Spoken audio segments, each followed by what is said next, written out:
Las creencias en torno a la sexualidad no están basadas en información científica, sino más bien un poco lo que consumimos en redes sociales, en los medios de comunicación, lo que hablamos y lo que no hablamos con nuestra familia, y sobre todo aquello que fuimos a buscar a la pornografía. Estas creencias nos condicionan muchísimo a la hora de sentir placer, de vincularnos, nuestra autoestima sexual, nuestras inseguridades, ni hablar, nuestro deseo. Consideramos que el sexo es la previa, la penetración, eyaculación de la persona con pene, por supuesto, y el fin de la relación sexual. Este mito atraviesa absolutamente todos los otros mitos. Acá quiero aclarar que la previa no existe. Todas las prácticas sexuales que llamamos previa son parte del sexo, son igual o más importantes y placenteras que la penetración.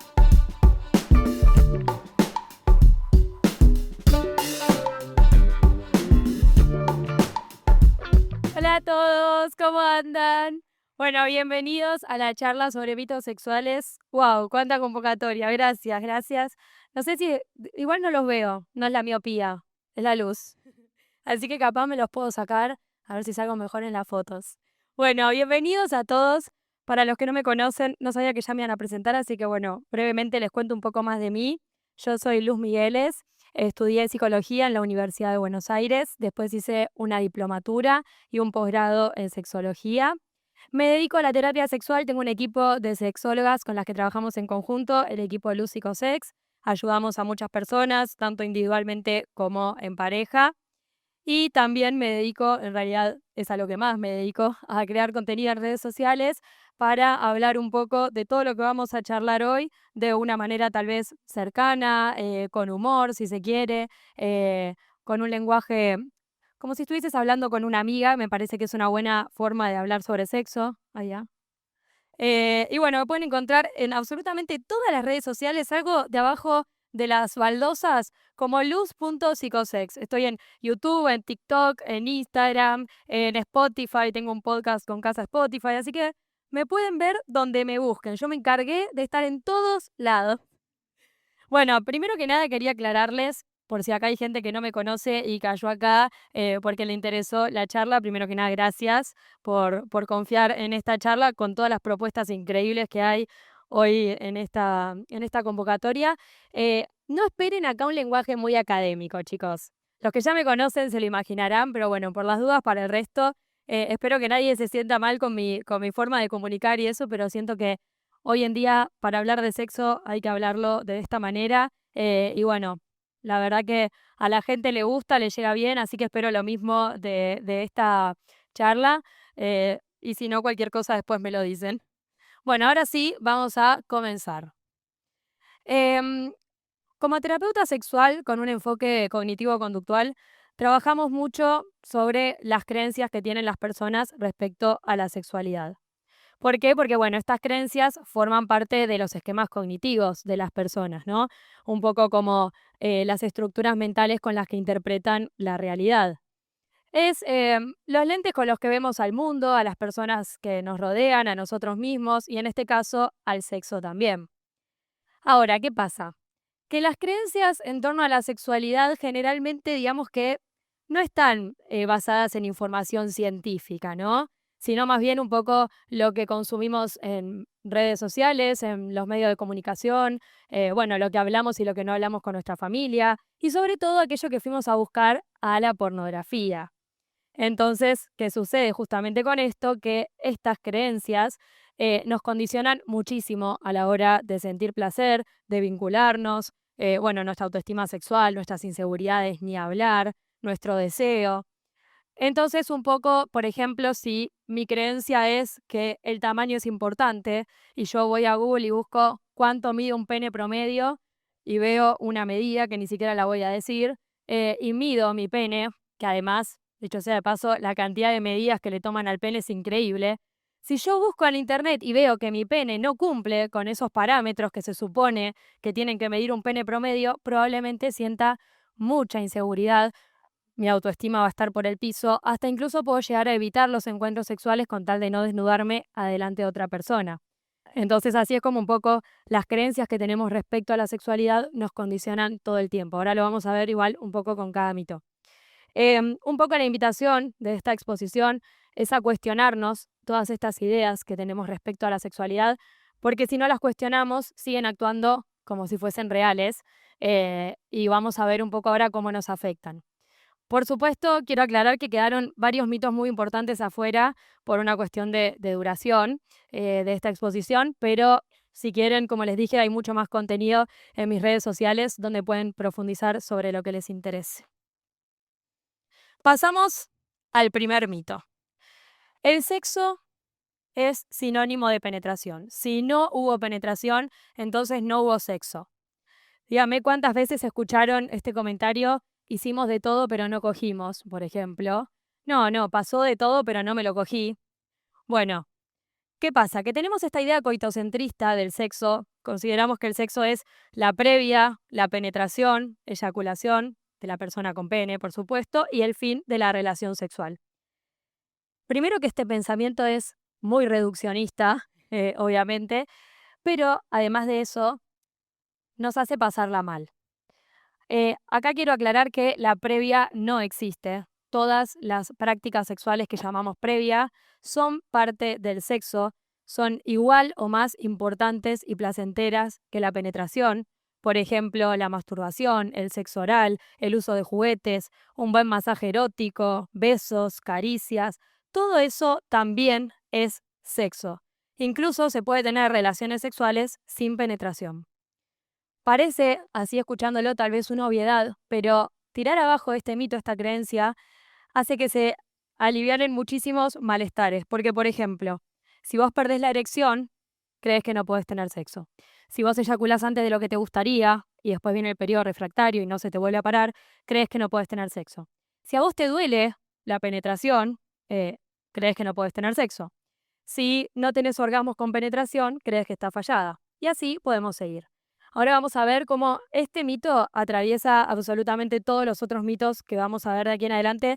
Por eso para mí este es el más importante de todos que tenemos que cuestionarnos y un poco repensar el sexo desde otro lugar. ¿El tamaño del pene importa o no importa? Yo creo que no hay un solo programa de stream al que haya ido y no me hayan preguntado esto. O sea, se mueren de ganas de que diga si importa o no importa el tamaño del pene. A ver, la respuesta corta es que el tamaño del pene no importa, ahora voy a explicar por qué, pero lamentablemente, yo creo que este mito es el que más se usa para hacer humor, por ejemplo, ya sea entre grupos de amigos, en las redes sociales, creadores de contenido que hacen chistes con esto.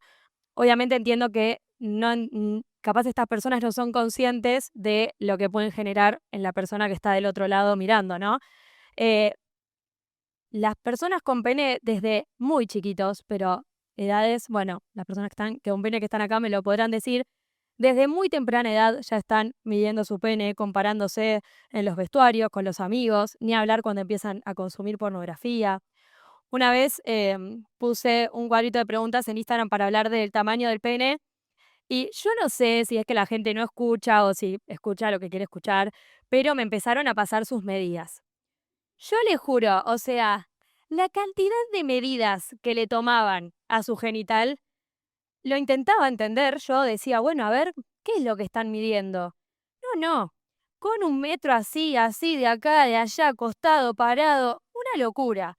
Entonces ahí es donde uno dice, bueno, entonces en un punto sí importa el tamaño del pene, porque genera muchísimas inseguridades, mucho malestar, incluso como decíamos, hasta evitar encuentros sexuales, que eso es muy grave.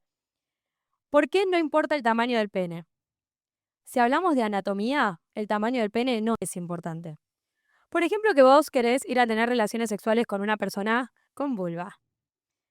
El mayor punto de placer de personas con vulva es el clítoris y está por fuera de la entrada del canal vaginal. O sea, para estimular el clítoris necesitamos o el uso de un juguete, o frotación, o masturbación, o sexo oral. Nada que influya el tamaño de tu pene. Ahora, si hablamos de penetración, la mayor sensibilidad del canal vaginal está en los primeros centímetros en la entrada del canal vaginal. Entonces ahí tampoco influiría mucho si tu pene es así o así. De hecho, hasta a veces para algunas personas es un poco molesto o doloroso un pene muy largo. Ponele que vos no querés estar con una persona con vulva, que vos querés penetrar analmente a una persona con pene. Bueno, en ese caso, para llegar a estimular la próstata, alcanza con los primeros 3 a 5 centímetros desde la entrada del ano, así que tampoco necesitaríamos un gran tamaño. Más allá de eso, existen los juguetes sexuales. O sea, para darle placer a una persona, si vos querés penetrar, podés utilizar juguetes sexuales, que después les voy a ir mostrando un par en otros mitos. Y, de la mano con pensar el sexo de una manera más integral, tenemos que entender que nuestro cuerpo está lleno de zonas erógenas para estimular más allá de la genitalidad. Y esto nos lleva a pensar el sexo no solo desde el cuerpo, desde lo corporal, sino también desde lo emocional, desde lo que se siente en un encuentro con otra persona. Y si cambiamos un poco el concepto que tenemos del sexo, vamos a darnos cuenta de que en realidad el tamaño del pene realmente no importa. No es el mago, es la varita. No, no es la varita, es el mago. No es la nave, es el piloto, diría la Joaquín. La eyaculación no es el final. Bueno, este es un mito que va de la mano con el primero. ¿Qué pasa? Se cree que el encuentro termina con la eyaculación de la persona con pene, ¿no? Esto genera presión en muchos sentidos. Primero que nada, que las personas con pene no siempre pueden controlar su eyaculación. Segundo, que queda totalmente de lado el placer y la satisfacción de la otra persona, que también es muy importante. Y tercero, que la otra persona puede llegar a pensar que si no hubo eyaculación, entonces no fue una relación sexual satisfactoria. Y en realidad, lo que tenemos que entender es que el sexo no tiene un único final posible. De hecho, tampoco hace falta que haya orgasmo y eyaculación, pero eso lo vamos a hablar en otro mito. Hay muchos finales posibles, sobre todo considerando que hay muchas otras prácticas sexuales que se pueden seguir disfrutando. Por ejemplo, cuando me consulta una persona por la mal llamada eyaculación precoz, que nota al pie digo mal llamada porque en realidad es una falta del control eyaculatorio, porque de la mano con lo que venimos hablando, precoz en relación a qué, quién dice cuánto tiempo tiene que durar un encuentro como para medir si sos precoz o no, o en qué momento empieza a contar el tiempo, si decimos que ya cuando nos estamos besando estamos teniendo sexo. Entonces ese término realmente no cabe, pero bueno, cuando consulta a una persona por falta del control eyaculatorio, yo le suelo preguntar, che, y cuando, che, de confianza, igual sí, hablas, y cuando eyaculás, ¿qué pasa? ¿Cómo sigue el encuentro? No, no, me frustro totalmente, pienso que no pude satisfacer a la otra persona, me enculo, le digo, no, no, miremos una película y vayámonos a dormir. Bueno, ahí es cuando un poco entra la psicoeducación sexual y le decís a la persona, tu eyaculación no tiene por qué ser el fin del encuentro. ¿Dónde queda el placer de la otra persona? ¿Dónde queda eh, preguntarle a la otra persona, che, ¿querés seguir? ¿Seguimos con otras prácticas sexuales? ¿Querés que te haga sexo oral? ¿Querés que usemos un juguete? Y ahí de repente disminuye mucho la ansiedad de la persona porque se abre un abanico de posibilidades y de repente tal vez hasta se puede llegar a disfrutar el camino sin estar buscando llegar a ese destino. Y ahí es donde empezamos a disfrutar el sexo de otra manera. Bueno, a mi juego me llamaron el sexo anal. Em, bueno, para las personas que no me conocen de redes, yo me hice viral enseñando cómo chupar un culo. Así que prácticas anales es un tema que tocamos bastante en mi Instagram y a la gente le encanta, le encanta. Bueno, este es uno de los mitos más importantes en relación a las prácticas anales porque hacen que muchas personas no tengan prácticas anales por miedo al dolor. Se cree que las prácticas anales tienen que doler. De hecho, todos conocemos el dicho, te van a romper el culo, etcétera. Lejos de que un culo se tenga que romper, al culo hay que tratarlo con muchísimo amor. Es una zona muy delicada, pero no es inevitable, perdón, sí, no es inevitable el dolor. O sea, podemos no sentir dolor. ¿Cómo? Si se dan las condiciones que se tienen que dar para disfrutar de esta práctica. Las voy a decir muy breve para no quedarme hablando de prácticas anales que hablaría toda la tarde, pero primero que nada lo que vamos a necesitar es lubricante. A diferencia de la vagina o del pene que tienen lubricación natural, el ano no lubrica. Entonces, para las prácticas anales necesitamos usar lubricante y mucho lubricante.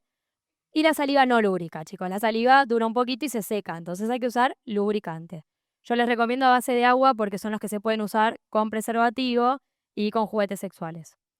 Hay que usar lubricante y no les recomiendo tampoco anestésicos, porque muchos dicen, para evitar el dolor uso un lubricante que me duerma el culo y no. ¿Por qué? Porque si el dolor aparece hay que escucharlo porque algo te está queriendo decir. Tal vez que estás haciendo mal alguna de todas estas cosas. En segunda instancia, necesitamos que la persona esté relajada. Es decir, justamente no hay que romper un culo. Hay que arrancar con otras prácticas para que la persona se vaya relajando, porque si la persona está tensionada, no va a haber dilatación. Entonces, efectivamente, va a doler. Yo les recomiendo empezar tal vez con peso negro, con estimulación externa, usando los dedos, y que de a poquito la persona se vaya relajando. Es muy importante usar protección. Hay que usar preservativo para las prácticas anales, hay que usar desde el principio del encuentro el preservativo. Si vamos a penetrar un ano y después otro orificio, hay que cambiar el preservativo. Un preservativo que tiramos no se puede volver a usar, por las dudas aclaro. Y si vamos a usar juguetes sexuales, también le ponemos preservativo y después ese preservativo se tira. Y por último, pero no menos importante, de hecho creo que es lo más importante en relación a las prácticas anales, la comunicación. Es muy importante identificar cómo está la otra persona, cómo se está sintiendo, leer su lenguaje verbal y no verbal, no hacernos los boludos tampoco, vos te das cuenta si la otra persona le está pasando bien o le está doliendo. Y si son las primeras veces, recomiendo que la persona que va a ser penetrada sea quien tiene el control de la situación. O sea, de repente elegir posiciones donde la persona penetrada pueda controlar la intensidad, la profundidad y la velocidad del estímulo.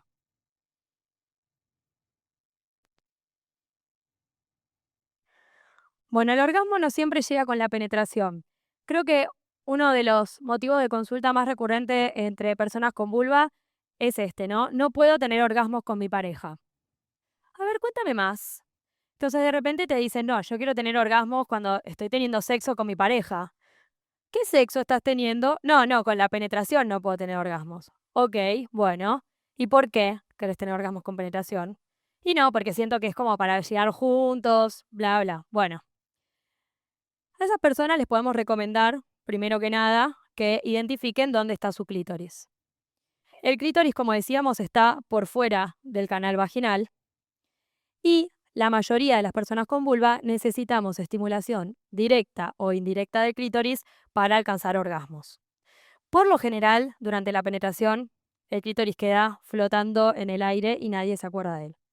Entonces, ahí se puede recomendar que utilicen una balita vibradora, la apoyen en el clítoris, la mano, el cuerpo de la otra persona. Por ejemplo, una posición que hace que muchas personas con vulva alcancen orgasmos es la persona con vulva arriba. Qué gráfico todo. La persona con vulva arriba, la persona con pene abajo, muy heterosexual mi explicación, pero para que la entiendan. eh, y en vez de hacer el movimiento hacia arriba y hacia abajo, frotarse hacia adelante y hacia atrás, cosa de que la pelvis de la otra persona estimule por frotación el clítoris. Todo esto, si están obsesionados los dos como pareja en que alcancen su orgasmo con penetración. Pero en realidad, mi recomendación es que practiques el autoconocimiento, que identifiques cuáles son las cosas que te gustan a vos, las cosas que disfrutás vos, que te calientan, cuáles son las prácticas sexuales que más te gustan, y que incorpores eso en el encuentro sexual. Por ejemplo, si a vos te gusta alcanzar orgasmos con el succionador de clítoris, que, ay, no, porque me voy a acostumbrar a eso, que bla, bla, bla. Vos podés incorporar el succionador de clítoris a los encuentros sexuales. Antes, durante, después de la penetración, incluso puede no haber penetración. Y simplemente te tomás tu tiempo de apoyar el succionador en el clítoris y tener orgasmos de la manera que a vos te guste. Es decir, tampoco nos exijamos alcanzar orgasmos con penetración cuando sabemos que no es la única práctica sexual disponible, ni siquiera tal vez la que te da más placer porque tu clítoris no está en juego en esa práctica sexual. Así que tampoco nos obsesionemos con eso. ¿Y por qué digo lo de obsesionarse? Porque esto va de la mano con este mito. El placer no se mide en orgasmos. Muchas veces creemos que un buen encuentro sexual tiene que estar lleno de orgasmos, ¿no? ¿Y qué sucede? Que por estar buscando estos orgasmos, por estar persiguiendo estos orgasmos, aunque suene paradójico, no sé si va la palabra, si no mi mamá me va a matar porque es de literatura, aunque suene paradójico, intentar acercarte al orgasmo te aleja del orgasmo. ¿Está bien dicho? Bien. ¿Por qué? Porque justamente para alcanzar orgasmos necesitamos un umbral muy alto de excitación. ¿Qué pasa? El estar con este pensamiento de quiero tener orgasmos, quiero tener un orgasmo, quiero tener un orgasmo, no puedo, no puedo, no puedo, genera ansiedad. ¿Qué pasa con la ansiedad? Es enemiga de la excitación. O sea, básicamente cuando hay ansiedad disminuye la excitación. Entonces es muy probable que por estar buscándolo no lo alcances. Mi recomendación siempre es que se relajen, que piensen en algo que los caliente y que disfruten del camino como venía diciendo recién. No hay un único final posible, como les decía. Se puede tener un encuentro en el que vos digas, uy, hoy la pasé increíble, hicimos de todo, nos dimos en el ascensor, entramos, nos dimos en la entrada del departamento, pim, pum, pam, y capaz no hubo ningún orgasmo. Y si no, capaz de repente te estuviste masturbando en tu casa, tuviste 10 orgasmos y decís, bueno, me descargué, normal. Entonces, el placer no se mide en orgasmos. Bueno, y ahora vamos a hablar un poquito de deseo. Hay algunos mitos sobre deseo porque es un motivo de consulta bastante recurrente porque genera mucho malestar, porque obviamente la idea es que nadie haga algo que no tiene ganas de hacer, así que el deseo tiene que estar presente. El deseo no siempre es espontáneo. Hay como una falsa creencia de que el deseo siempre tiene que aparecer de la nada, ¿no? Como, no, yo para avanzar necesito sentir este deseo que es como un impulso incontrolable que necesito saciar y si el deseo no está así, entonces no deseo. Lo que esas personas no tienen en cuenta es que hay otro tipo de deseo, que es el deseo responsivo, que es un deseo que responde a un estímulo que puede ser, por ejemplo, estar en la situación sexual. Cuando nos empezamos a besar, me empezás a acariciar y ahí ya recontra estoy y después la termino pasando bomba. Entonces, a veces está el deseo que te hace avanzar, pero a veces necesitamos avanzar para alcanzar ese deseo. Y no es que un tipo de deseo esté bien y el otro esté mal, o que estás fallado o fallada si no sentís deseo espontáneo. Simplemente son distintas formas de desear y te puede pasar a veces una, a veces la otra, siempre la otra, y es totalmente normal esa palabra que la odio, pero bueno, es lo que me salió. Los hombres no siempre tienen ganas. Les tiré un par de puntitas también a las personas con pene, porque siempre dicen, habla todo el tiempo de las mujeres. Bueno, acá miren, por ejemplo, los hombres no siempre tienen ganas.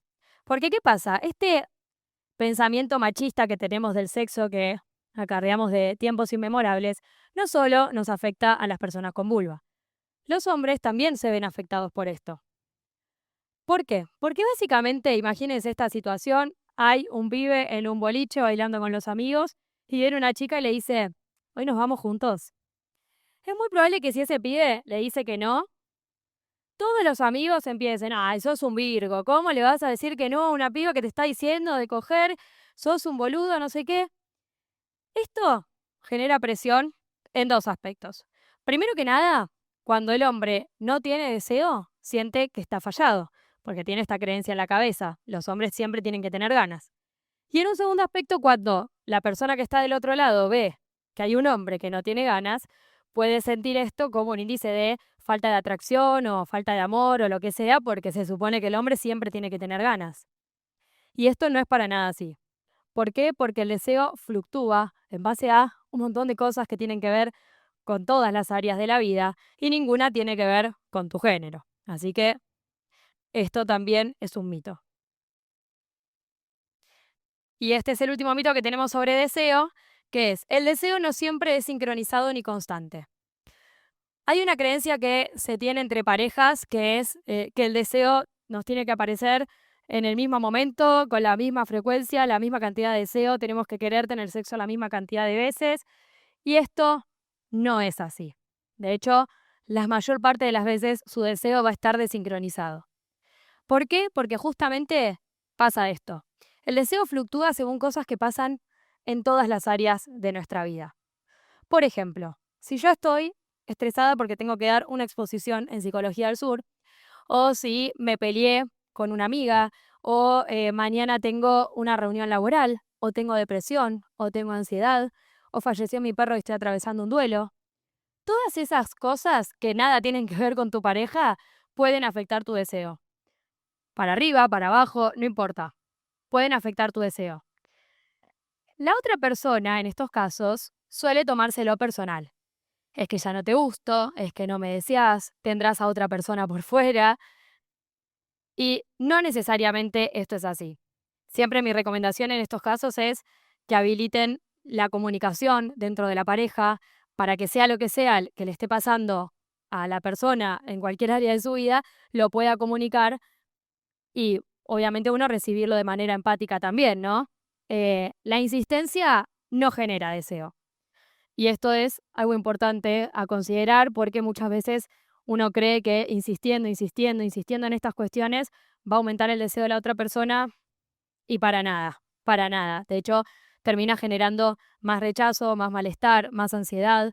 Entonces suele alejar del deseo a la otra persona. Y el otro mito es que tampoco es constante, porque bueno, como venimos diciendo, el deseo no es constante ni a lo largo de la vida, ni todos los días, ni a lo largo de una relación. ¿Por qué? Porque depende de muchísimos factores, entonces no podemos controlar cuándo sentir más y menos deseo. Bueno, este mito de las prácticas sexuales no definen tu orientación sexual. Aclaración, los mitos están escritos como la verdad, digamos, porque yo dije, ya me veo que le sacan una foto a un mito que dice lo que voy a decir ahora, por ejemplo, si te gusta el sexo anal sos gay, y van a pensar que yo dije ese facto, y no, para nada, o sea, justamente lo estoy corrigiendo, pero bueno, no sabía cómo ponerlo, entonces lo puse así. Em, bueno, este mito justamente está linkeado con este comentario que aparece mucho de si te gusta el sexo anal y sos hombre, entonces te vas a volver gay o sos gay. Ya habrán escuchado los hombres muchas frases, espero que no las hayan dicho, pero capaz también las dijeron, como por ejemplo el que probó no volvió, si te gusta, te van a empezar a gustar los tipos. Lamentablemente, esto condiciona muchísimo la libertad, la posibilidad del placer de las prácticas anales. ¿Por qué? Porque obviamente, vos vas a decir, y no, entonces me tiene que gustar todo lo otro, pero eso ni lo pruebo, porque a mí me gustan las mujeres. Bueno, primero que nada, que no les tiemble tanto, chicos, por favor.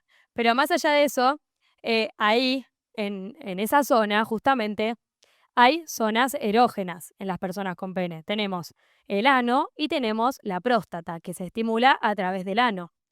Entonces, es muy probable que disfrutes de las prácticas anales y no necesariamente tienen que venir por parte de otro hombre, ya sea con beso negro, con estimulación, masturbación con las manos, con el uso de juguetes, incluso hasta puede haber penetración por parte de una mujer, usando por ejemplo este arnés para practicar el pegging.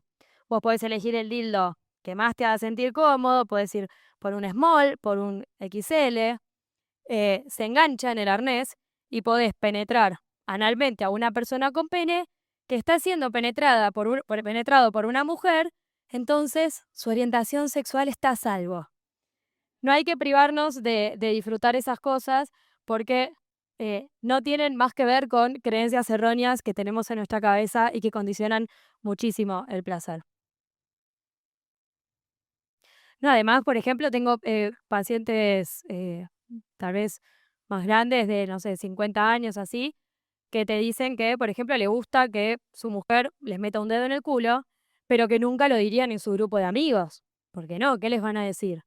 Y yo pienso, wow, es increíble cómo la concepción que tenemos respecto al sexo nos afecta a todos, ¿no? Uno piensa que las mujeres fuimos las más afectadas porque, bueno, descubrieron nuestro clítoris hace 5 minutos y se habla de placer femenino hace 10, pero realmente es algo que nos interpela a todos y que nos afecta a todos.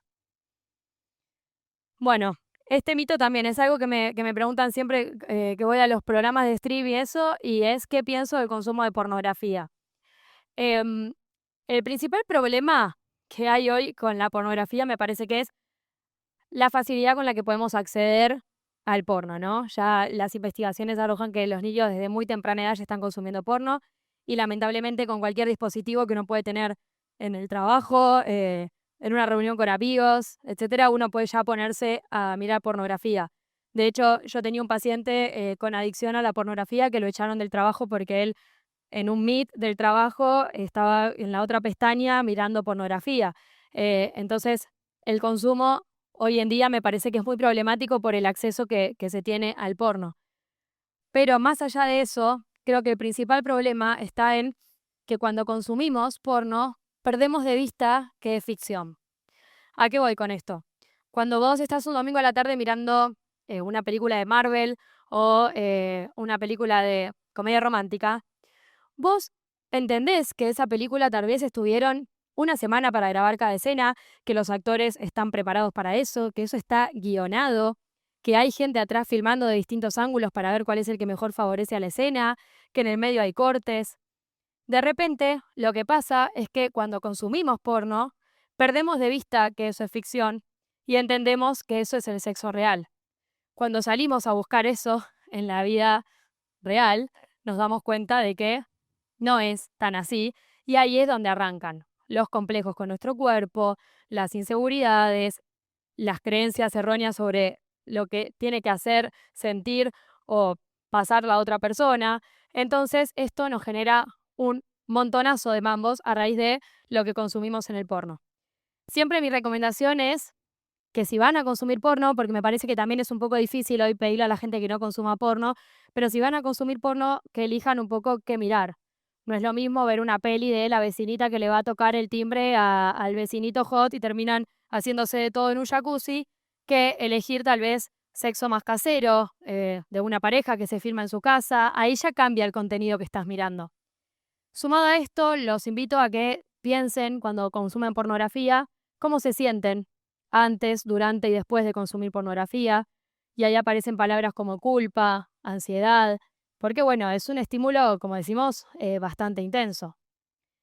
Y principalmente los invito en el momento de la masturbación, que es cuando la gente suele consumir pornografía, que intenten hacer otro tipo de prácticas masturbatorias, capaz de repente recorrer todas las zonas erógenas que tiene su cuerpo, identificar que tienen otra forma de sentir placer más allá de la genitalidad, que no sea un trámite, tengo 5 minutos, me pongo una porno, me clavo una paja, eyaculo y sigo con mi trabajo, no.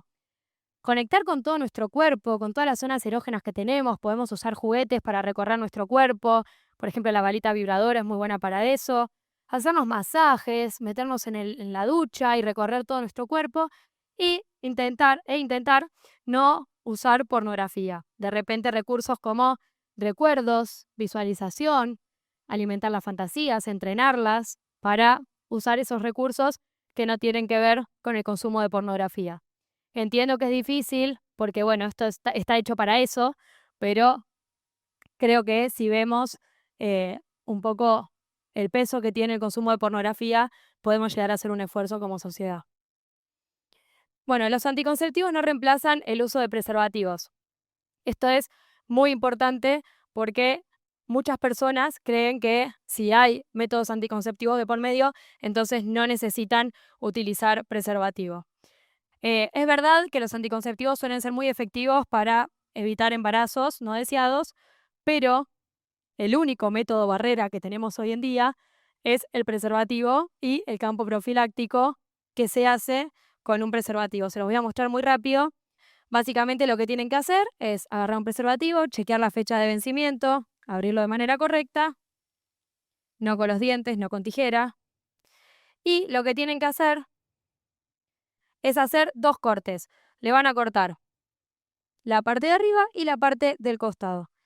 Lo voy a hacer acá.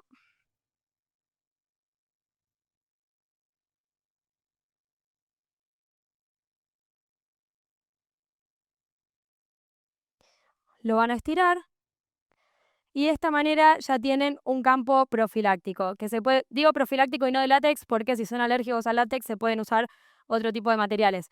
Con este campo de látex ya lo pueden utilizar para practicarle sexo oral a una vulva o, por ejemplo, el beso negro del que estábamos hablando, para el que también hay que usar campo de látex. ¿Es lo más rico comerse un plástico? ¿Es lo mejor? Es lo que hay. Más incómodo es una infección de transmisión sexual, se los aseguro. Bueno, este mito creo que es uno de los que más nos afectan porque quedé toda lubricada.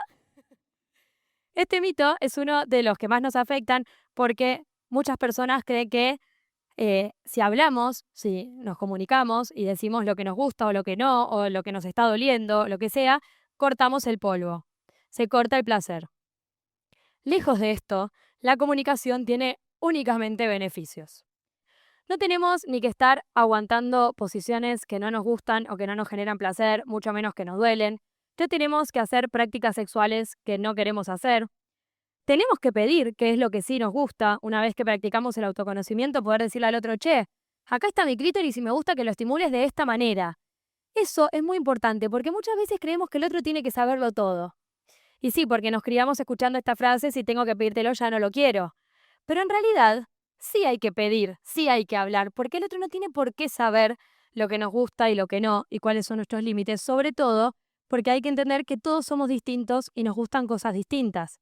Entonces, bajo esa premisa, es un poco difícil pensar que vamos a saber lo que le gusta a todo el mundo todo el tiempo. Entonces ahí es donde entra la importancia de la comunicación. Este control va a haber que limpiarlo después porque... Más sexo no significa mejor vida sexual.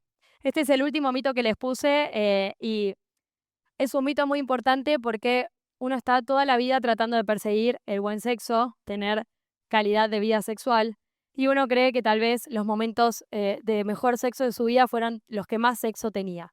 No es la cantidad, sino la calidad. El buen sexo no tiene que ver con tener mucho sexo, sino justamente con estas cosas que venimos hablando. El momento en el que más te llegaste a conocer, el momento en el que empezaste a comunicar las cosas que te gustan y las que no, el momento en el que empezaste a sentir libertad sexual de llevar a cabo todas las prácticas que tenías ganas sin estar pensando en si el otro iba a pensar que por eso eras gay o no. Eso es calidad de vida sexual y eso es buen sexo. No tiene que ver con la cantidad.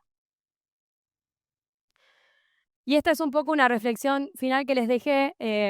Lo primero es lo más importante, el sexo no se mide.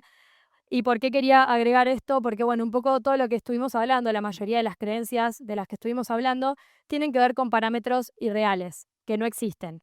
Esto de el tamaño, de la duración, de la cantidad. Me escribe gente preguntándome, eyaculo X cantidad de miligramos, ¿está bien? ¿Está mal?